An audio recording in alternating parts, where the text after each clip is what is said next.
نحمده ونستعينه ونستغفره ونعوذ بالله من شرور أنفسنا ومن سيئات أعمالنا من يهده الله فلا مضل له ومن يضلل فلا هادي له وأشهد أن لا إله إلا الله وحده لا شريك له وأشهد أن محمدا عبده ورسوله يا أيها الذين آمنوا اتقوا الله حق تقاته ولا تموتن إلا وأنتم مسلمون يا أيها الناس اتقوا ربكم الذي خلقكم من نفس واحدة وخلق منها زوجها وبث منهما رجالا كثيرا ونساء واتقوا الله الذي تساءلون به والأرحام إن الله كان عليكم رقيبا يا أيها الذين آمنوا اتقوا الله وقولوا قولا سديدا يصلح لكم أعمالكم ويغفر لكم ذنوبكم ومن يطع الله ورسوله فقد فاز فوزا عظيما أما بعد فإن خير الحديث كتاب الله وخير الهدي هدي محمد صلى الله عليه وسلم وشر الأمور محدثاتها وكل محدثة بدعة وكل بدعة ضلالة وكل ضلالة في النار اللهم صل على محمد وعلى آل محمد كما صليت على إبراهيم وعلى آل إبراهيم إنك حميد مجيد اللهم بارك على محمد وعلى آل محمد كما باركت على إبراهيم وعلى آل إبراهيم إنك حميد مجيد اللهم أعنا على ذكرك وشكرك وحسن عبادتك اللهم لا مانع لما أعطيت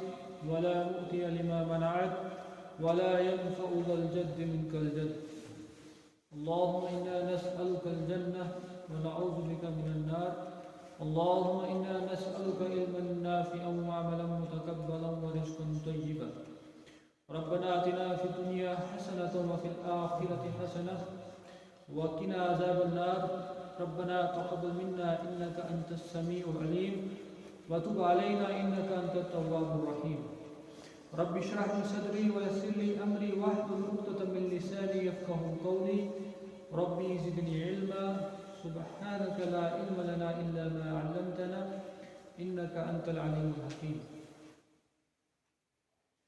تمام قسم کی تعریفات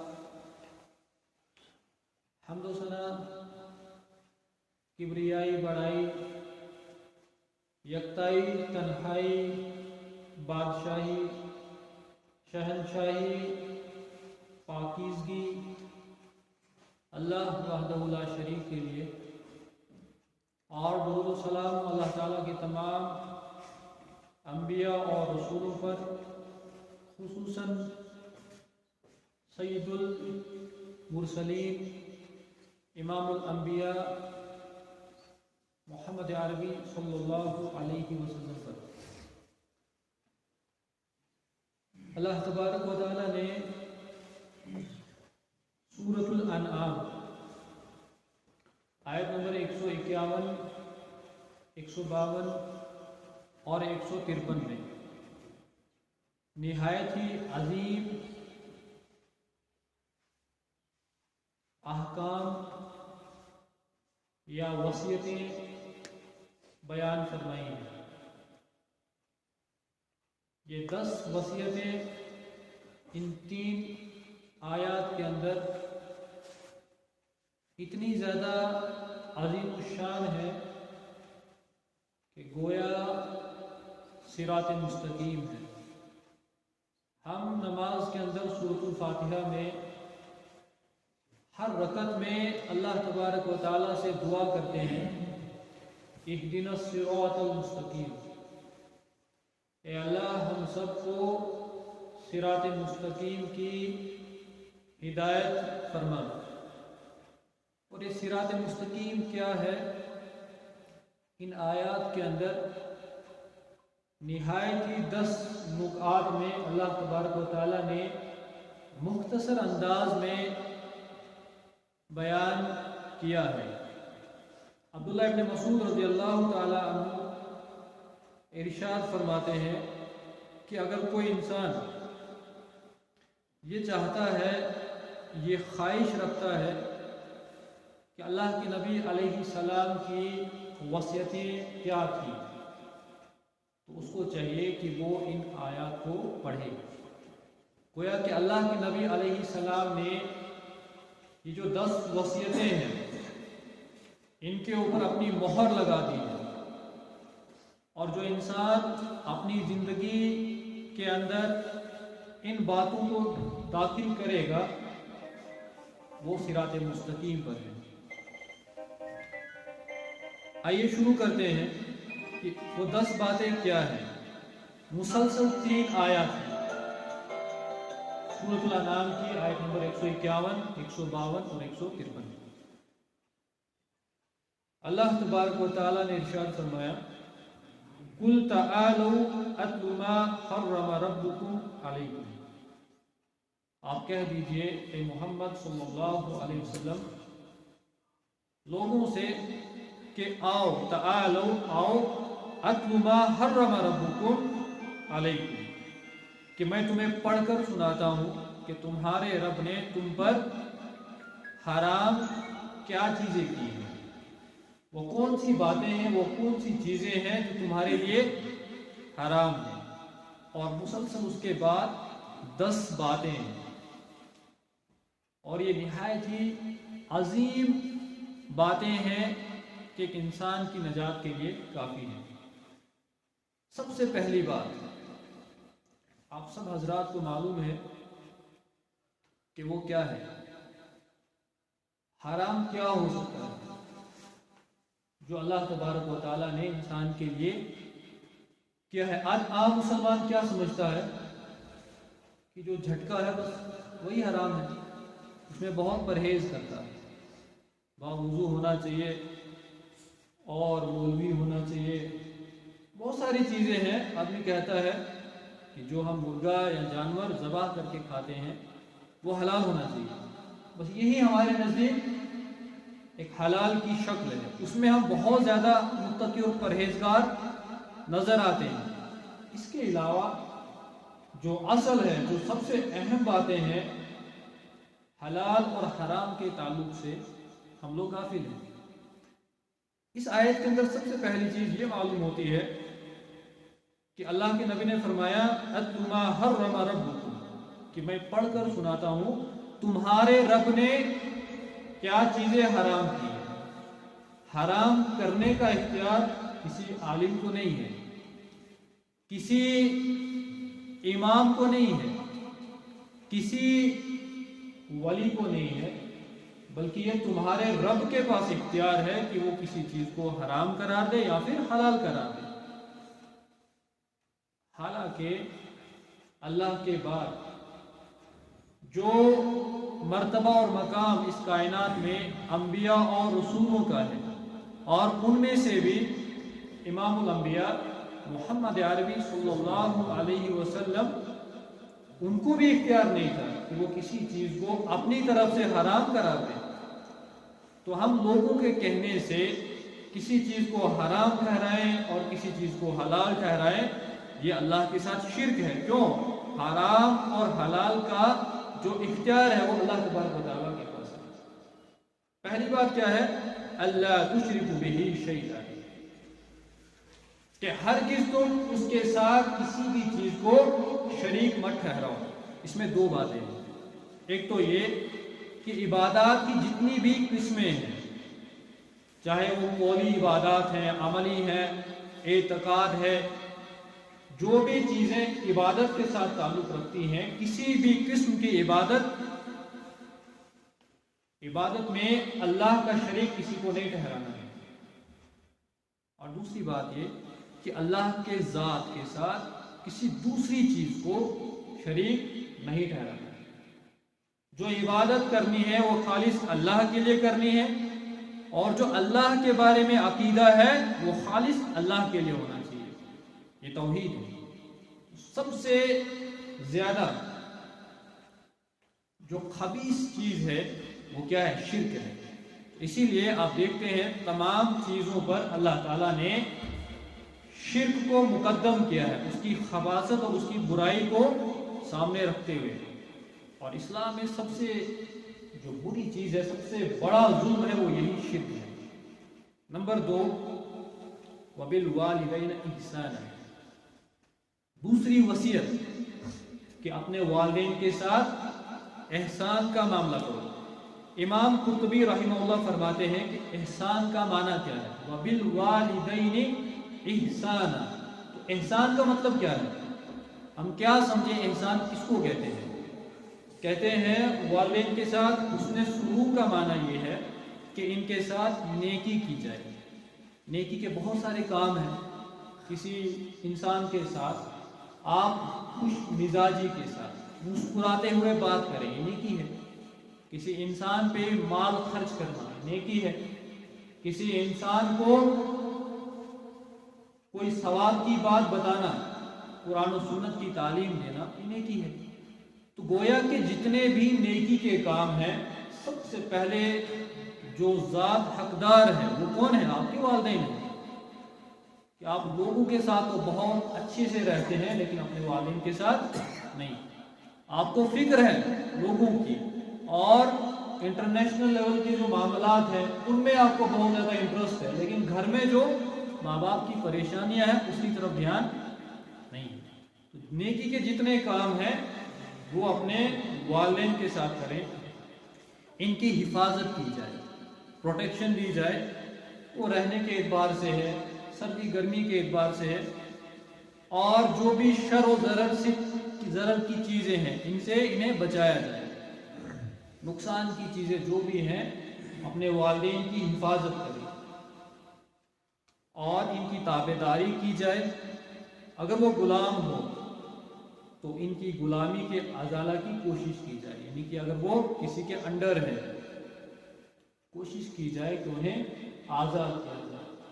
اگر وہ محنت مزدوری کر رہے ہیں اور آپ کے اندر طاقت ہے کہ آپ کما سکتے ہیں تو آپ کمائی کا انتظام کریں، جو والدین کا حق ہے، اور انہیں آرام کرنے کا موقع ہے.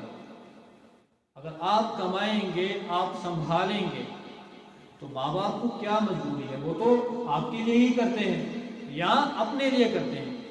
تو ان کے اخراجات کی ذمہ داری بھی اولاد کے اوپر ضروری ہے.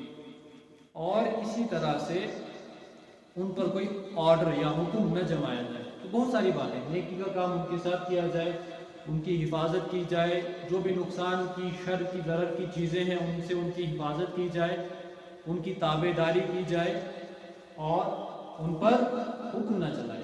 تو یہ والدین کے ساتھ احسان کرنے کا معنی ہے. شرک کے بعد والدین کہ ان کے ساتھ بدسلوکی نہ کی جائے. نمبر 3 وَلَا تَقْتُلُوا أَوْلَادَكُمْ مِنْ إِمْلَاقٍ، اپنی اولاد کو قتل مت کرو. وجہ کیا ہے؟ کیا کمائیں گے، کیا کھائیں گے، کہاں رہیں گے، زمین نہیں ہے، خرچے پورے نہیں ہوں گے، پھر پڑھائی ہے، پھر کھانا پینا ہے، پھر ان کے کپڑے ہیں، پھر دوائیاں ہیں.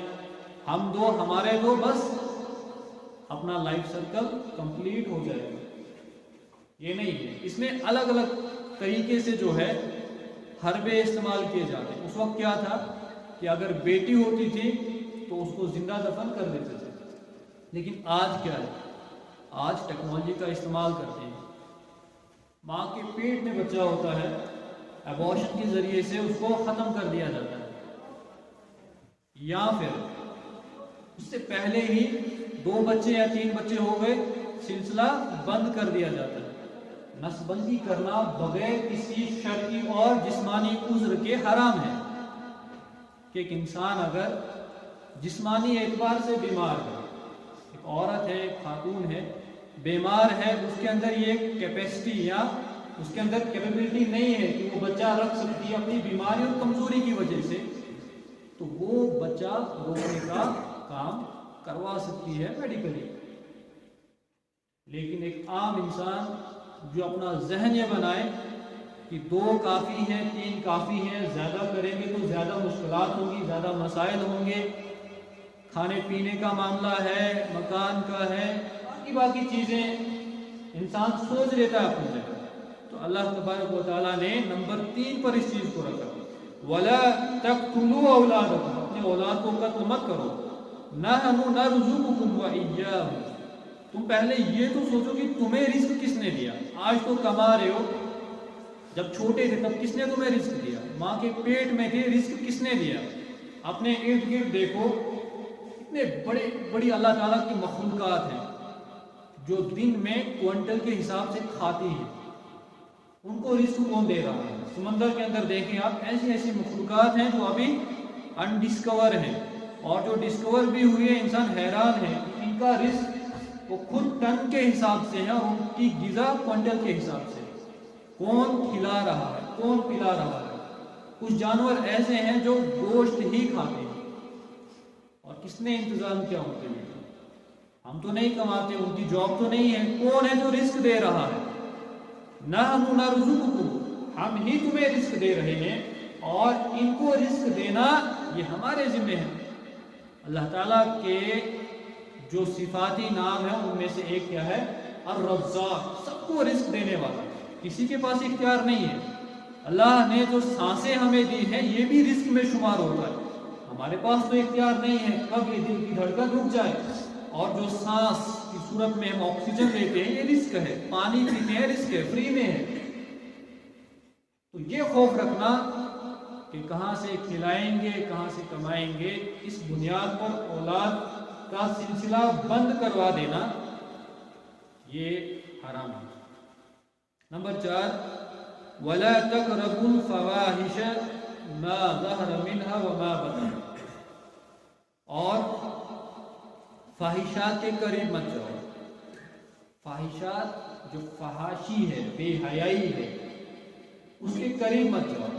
یہاں نہیں ہے کہ زنا کے قریب مت جاؤ، یہاں پر یہ ہے کہ وَلَا تَقْرَبُوا الْفَوَاحِشَ، جو فحاشی ہے، بے حیائی، اس کے قریب مت جاؤ۔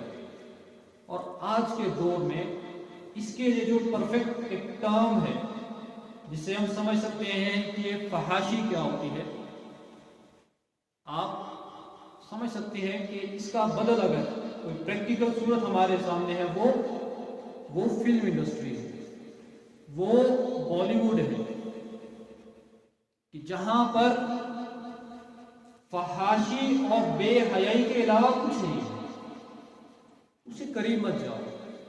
آج موویز دیکھتا ہے کوئی فلمیں دیکھتا ہے، کوئی ڈرامے دیکھتا ہے، تو کیا ہے؟ اس کی زندگی ہی ڈرامہ ہے۔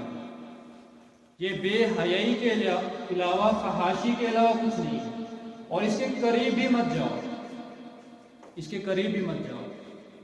فحاشی کا مقصد زنا ہے اور کچھ نہیں ہے، یہ آدمی کو سمجھ آتا ہے، لیکن بعض لوگوں کو پہلے اور بعض لوگوں کو وقت کے بعد کیا ہے اس کے اندر؟ ان کے کلام میں بے حیائی ہے۔ دیکھیں آپ، آج جس دور سے ہم گزر رہے ہیں، پہلے یہ چیزیں نہیں تھیں، آج یہ انٹرنیٹ ہے، آج فلم انڈسٹری ہے، تو اس کے اندر یہ ساری چیزیں انسان کے سامنے واضح ہے، اس کو سمجھنے کے لیے کوئی مثال یا کوئی فلسفی کی ضرورت نہیں ہے، وہ سمجھ سکتا ہے۔ ان کی باتوں میں بے حیائی ہے، ان کے پہناوے میں بے حیائی ہے، ان کے اعمال میں بے حیائی ہے۔ ایک فلم کو دیکھیں آپ، میں نہیں کہتا کہ دیکھیں آپ، لیکن ہر کوئی جانتا ہے کہ کیا ہے اس میں، تو لہٰذا ان کے قریب بھی مت جاؤ، یہ نمبر 4 پہ ہے۔ اور اس میں بھی 2 قسم ہوتے ہیں، ما ظہر منہا وما بطن۔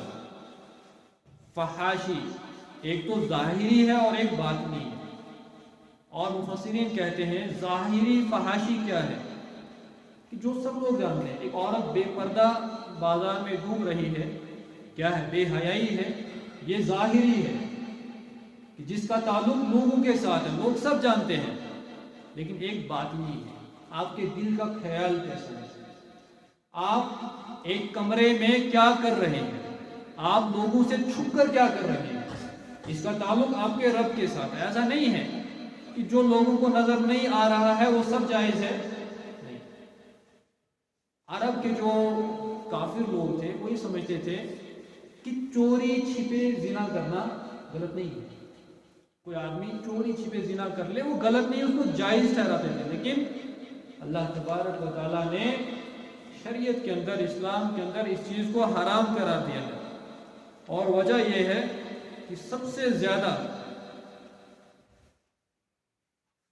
جو حقدار ہے کہ جس سے ہمیں حیا کرنی چاہیے وہ اللہ تبارک و تعالیٰ کی ذات ہے۔ ہم لوگوں سے چھپ کر گناہ کر سکتے ہیں لیکن اللہ سے نہیں چھپ سکتے۔ ہم لوگوں سے، ماں باپ سے، بھائی بہن سے، رشتہ داروں سے چھپ کے، ڈر کے گناہ کر لیں لیکن اللہ سے نہیں چھپا جا سکتا۔ تو لہٰذا اللہ تبارک و تعالیٰ سے حیا کی جائے، اور جو بھی فحاشی کے کام ہیں وہ زنا تک لے کر کے جاتے ہیں اور ان کے قریب ہی نہیں جانا ہے۔ آج موبائل فون ہے، بچہ لے گیا اور کہاں تک پہنچ گیا آپ کو بھی معلوم نہیں ہے۔ تو ان چیزوں کو نہایت ہی گہرائی کے ساتھ دیکھا جائے اور اپنے بچوں کو خود بھی بے حیائی سے دور رہے۔ کیوں؟ اس لیے کہ یہ انسان کے لیے بربادی کا ایک بہت بڑا ذریعہ ہے۔ اور آپ دیکھیں گے کہ جو لوگ ان موویز کے زیادہ شوقین ہوتے ہیں ان کی اپنی زندگی بہت ہی دکھی اور غمگین اور پھیکی اور سوکھی نظر آتی ہے۔ وہ یہ سوچتے ہیں کہ کب ہماری زندگی میں ایسا ٹرن آ جائے کہ جو ہم فلم میں دیکھ رہے ہیں ہماری جوانی بھی اور ہمارا بول چال بھی اور ہمارا سب کچھ اسی کے حساب سے ہونے لگے، لیکن وہ دن کبھی آتا نہیں، وہ صرف پردے پہ ہے، ریئل لائف کچھ اور ہے۔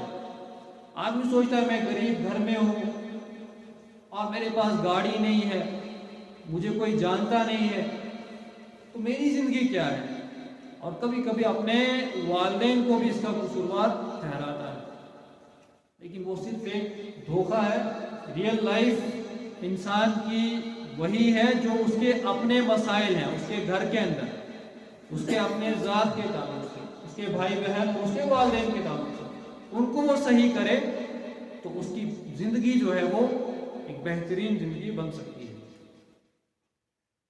نمبر 5، وَلَا تَقْتُلُوا النَّفْسَ الَّتِي حَرَّمَ اللَّهُ إِلَّا بِالْحَقِّ، کسی بھی جان کا قتل مت کرو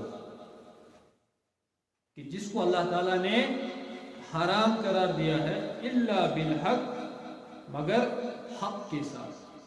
کسی ایک جان کا قتل کرنا یہ حرام ہے، اور یہ نمبر 5 پہ۔ اب اسلام کے اوپر یہ الزام لگانا کہ ایک ایسا مذہب ہے جو دہشت گردی کو پسند کرتا ہے، یا جس کے اندر دہشت گردی پائی جاتی ہے، یا تلوار کی زور پر یہ دین دنیا میں پھیلا ہے، یا مسلمان دہشت گرد ہوتا ہے، یا مسلمان غیر مسلموں کا جانی دشمن ہوتا ہے۔ نہیں، یہاں پر کیا ہے کہ ایک نفس کا قتل کرنا بھی حرام ہے، اور یہ نہیں کہ مسلمان غیر مسلم ہی کیوں نہ ہو۔ اللہ کے نبی علیہ السلام نے ارشاد فرمایا کہ ایک ذمی کو قتل کرنا، ایک ذمی کو قتل کرنا یعنی کہ جو مسلمانوں کی ریاست میں، مسلمانوں کے ملک میں رہتا ہو، ایک غیر مسلم کو وہاں قتل کرنے والا جنت کی خوشبو بھی نہیں پائے گا، اور جنت کی خوشبو 40,000 سال، جنت کی خوشبو 40 سال کی دوری سے محسوس کی جائے گی۔ 40 سال ایک انسان مسافت کرے، ایک سفر طے کرے، وہاں تک جنت کی خوشبو آئے گی جو کسی غیر مسلم کا اگر قتل کرتا ہے۔ لیکن 3 صورتیں ہیں جس میں قتل کرنا جائز ہے۔ ایک تو شادی شدہ زنا کرنے والا شخص، شادی شدہ ہے اور اس نے زنا کیا، اسلام حکم دیتا ہے کہ سزا کے طور پر اسے قتل کر دیا جائے۔ ایک وہ انسان جو اس بات کی گواہی دیتا ہے کہ اللہ تعالیٰ کے علاوہ کوئی عبادت کا حقدار نہیں ہے اور محمد صلی اللہ علیہ وسلم اللہ کے رسول ہے، مسلمان ہے، اور مسلمان ہونے کے بعد وہ اسلام کو چھوڑ دے، اپنے دین سے پھر جائے، اس کو مرتد کہتے ہیں اور وہ واجب القتل ہے۔ اور نمبر 3 قصاص، کہ کوئی انسان کسی کا قتل کرے، بدلے میں حکومت جو ہے اس قاتل کا قتل کرے گی۔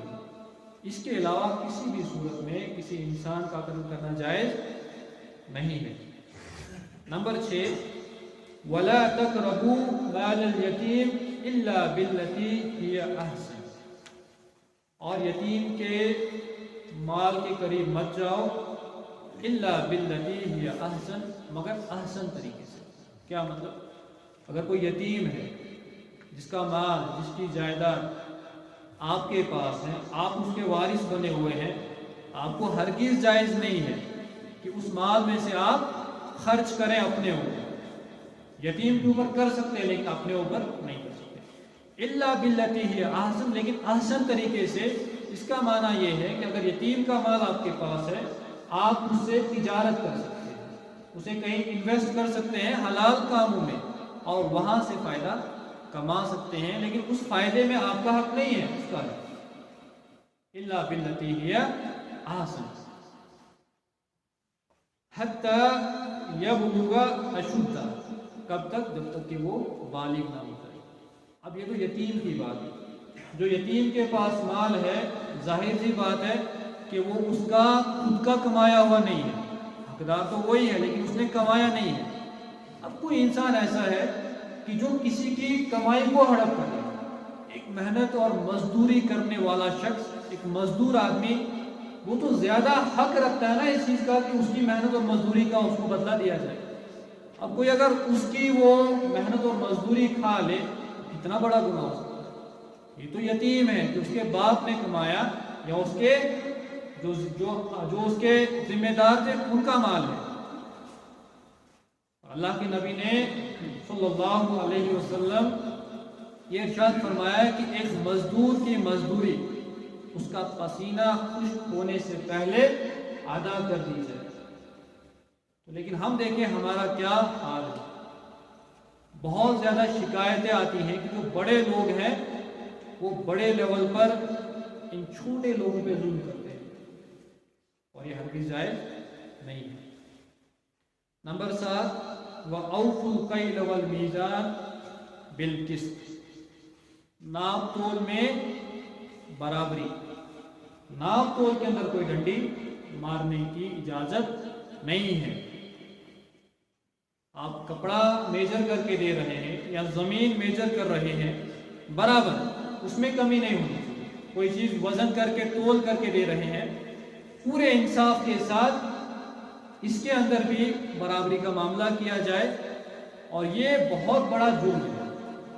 حضرت شعیب علیہ السلام کی جو قوم تھی وہ اسی گناہ کے اندر مبتلا تھی، اور اللہ تبارک و تعالیٰ نے اس پوری قوم کو برباد کر دیا، عذاب نازل کیا اور وہ پوری قوم برباد ہو گئی۔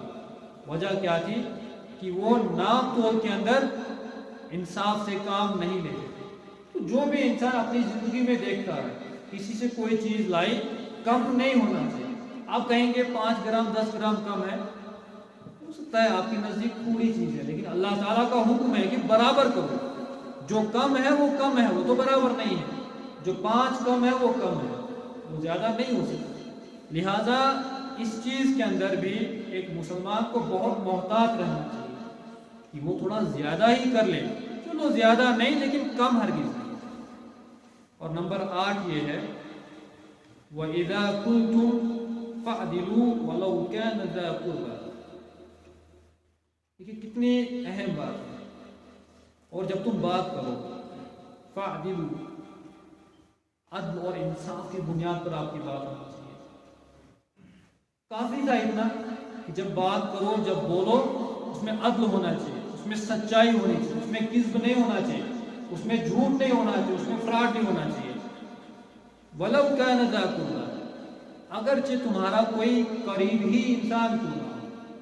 کبھی انسان ڈر کی وجہ سے کسی آدمی کے خلاف بات نہیں بولتا ہے، کبھی یہ ہے کہ یہ میرا سپورٹیو ہے، اس کے سپورٹ میں بات کروں گا، یہ میرا رشتہ دار ہے اور میرے ساتھ اٹھنا بیٹھنا ہے، بول چال ہے، اس کی سپورٹ میں بات کروں گا۔ نہیں، وَلَوْ كَانَ ذَا قُرْبَىٰ، تمہارا قریبی ہی انسان کیوں نہ ہو۔ حالانکہ قرآن کے اندر ایک آیت کے اندر ہے تم گواہی دو، اگرچہ وہ گواہی خود تمہارے خلاف ہی کیوں نہ ہو۔ تم نے چوری کی، نہیں میں نے نہیں کی، اگر کی ہے تو وہ ہمیں نہیں کی، گواہی دو، بات کرو، اگرچہ وہ تمہارے خلاف ہی کیوں نہ ہو۔ یہ اللہ تعالیٰ کا حکم ہے، اور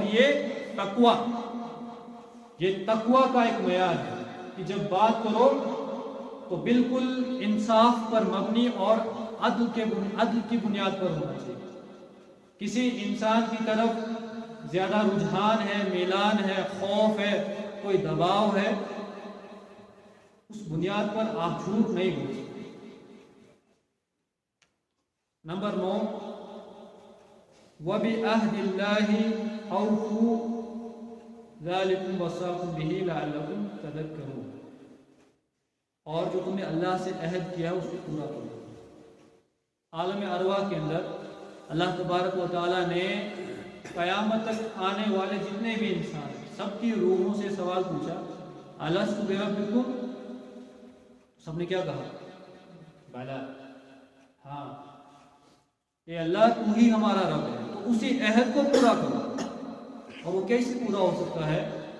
وہ پورا ہو سکتا ہے قرآن اور سنت کے مطابق زندگی گزاری جائے۔ جو بھی اللہ تبارک و تعالیٰ کے احکامات ہیں قرآن مجید کے اندر، اور جو محمد صلی اللہ علیہ وسلم نے احادیث کے ذریعے سے آج ہمارے سامنے موجود ہیں، ان کے مطابق زندگی گزاری جائے، تو یہ کیا ہوا؟ یہ اللہ تعالیٰ سے جو عہد کیا ہے اس کو پورا کرنا ہوگا۔ ذَلِكُمْ وَصَّاكُمْ بِهِ لَعَلَّكُمْ تَذَكَّرُونَ، اور یہ وصیت کی جاتی ہے تم لوگوں کو تاکہ تم نصیحت کرو۔ تو 9 چیزیں ہوئی۔ نمبر 10 یہ ہے وَأَنَّ هَذَا صِرَاطِي مُسْتَقِيمًا فَاتَّبِعُوهُ، اور بے شک یہ میرا راستہ ہے، مستقیمہ، صراط مستقیم، سیدھا راستہ ہے۔ اہدنا الصراط المستقیم جو ہم نماز میں کہتے ہیں، وہ یہی 10 باتیں ہیں جو میں نے آپ کے سامنے بیان کی۔ فَاتَّبِعُوهُ، ان کی اتباع کرو، ان کی پیروی کرو۔ وَلَا تَتَّبِعُوا السُّبُلَ، اور اس صراط مستقیم کے علاوہ جتنے بھی راستے ہیں، سبل ہو گیا سبیل کی جمع، جتنے بھی راستے ہیں ان کی اتباع مت کرو۔ فَتَفَرَّقَ بِكُمْ عَنْ سَبِيلِهِ، اگر کرو گے تو تم اللہ کے راستے سے الگ ہو جاؤ گے۔ ذَلِكُمْ وَصَّاكُمْ بِهِ لَعَلَّكُمْ تَتَّقُونَ، ان باتوں کی تمہیں نصیحت کی جاتی ہے تاکہ تم پرہیزگار بن جاؤ۔ نمبر 1، شرک سے بچو۔ نمبر 2، اپنے والدین کے ساتھ احسان کا معاملہ کرو۔ نمبر 3، بھوک کے ڈر کی وجہ سے اپنی اولاد کا قتل مت کرو۔ نمبر 4، فحاشی بے حیائی کے قریب مت جاؤ، چاہے ظاہری ہو یا پھر باطنی ہو۔ نمبر 5، کسی بھی نفس کا قتل مت کرو الا بالحق۔ اور نمبر 6، یتیم کا مال مت کھاؤ۔ نمبر 7، ناپ تول کے اندر برابری رکھو۔ نمبر 8، جب بھی بات کرو تو عدل و انصاف کی بنیاد پر بات کرو۔ اور نمبر 9، اللہ تعالیٰ سے جو عہد کیا ہے اس کو پورا کرو۔ اور نمبر 10 یہ کہ جو صراط مستقیم ہے فَاتَّبِعُوهُ، اس کی اتباع کرو۔ تو جو انسان ایسا کرے گا وہ اللہ کے نزدیک پرہیزگار مانا جائے گا۔ اور جنت کن کے لیے ہے؟ اِنَّ لِلْمُتَّقِينَ مَفَازًا، بے شک پرہیزگار لوگ، متقین جو ہیں وہی کامیاب ہیں۔ اللہ تبارک و تعالیٰ سے دعا ہے کہ اللہ تبارک و تعالیٰ ہم سب کو ان آیات کے اندر جو 10 وصیتیں بیان کی گئی ہیں ان کو سمجھنے کی اور ان کے مطابق قول و عمل کرنے کی توفیق عطا فرمائے۔ اور جو دین کے اندر اللہ تبارک و تعالیٰ نے قرآن و سنت کے حوالے سے احکامات بیان کیے ہیں انہیں بھی اپنی زندگی میں داخل کرنے کی توفیق عطا فرمائیں. ہمارے گھروں کے اندر بھی قرآن و سنت کی پابندی کو اختیار کیا جائے اور ہمارے نوجوان بھی اس دین مبین کی طرف آنے کی کوشش کریں. اللہ تعالیٰ انہیں توفیق دے. جو بھی لوگ پریشان حال اللہ تعالیٰ ان کی پریشانی کو دور کرے. جو بیمار ہے اللہ تعالیٰ بیماری سے شفائے عاجلہ اور شفائے کاملہ عطا فرمائے. جو اس دنیا سے گزر چکے ہیں اللہ تعالیٰ ان سب کی مغفرت فرمائے, عذاب قبر سے نجات دے اور اللہ تعالیٰ آخرت میں انہیں جنت الفردوس میں اعلیٰ مقام عطا فرمائے. بارک اللہ لنا ولکم فی القرآن العظیم ونفعنا وإیاکم بالآیات والذکر الحکیم.